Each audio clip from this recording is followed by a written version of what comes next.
Petrol ಅಲ್ಲ ನನಗೆ minimum ಒಂದು 10 ರಿಂದ 12 ಸಾವಿರ ಖರ್ಚು ಬರ್ತಾ ಇತ್ತು. ಸರ್ ನಮಸ್ತೆ, ನಿಮ್ಮ ಹೆಸರು?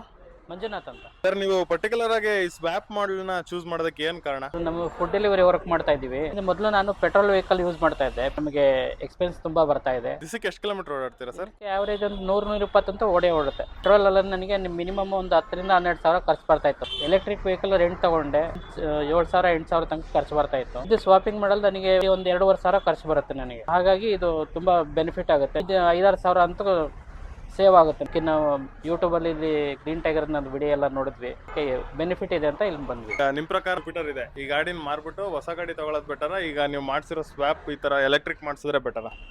ಇದು ತಿಂಗಳಿಗೆ ಒಂದು 8,000, 10,000, 12 ಸಾವಿರ ಯಾರಿಗೆ ಖರ್ಚಾಗ್ತಾ ಇದೆ ಅವರು 2,500 3 ಸಾವಿರ ರೂಪಾಯಿದೊಳಗೆ ಖರ್ಚಿಗೆ ಮುಗ್ದೋಗ್ಬಿಡುತ್ತೆ. ಹಂಗಾಗಿ ಇದ್ರ ಮುಂದೆ ಯಾವುದೂ ಇಲ್ಲ ಸರ್, ಇದೇ best. Thank you green tiger.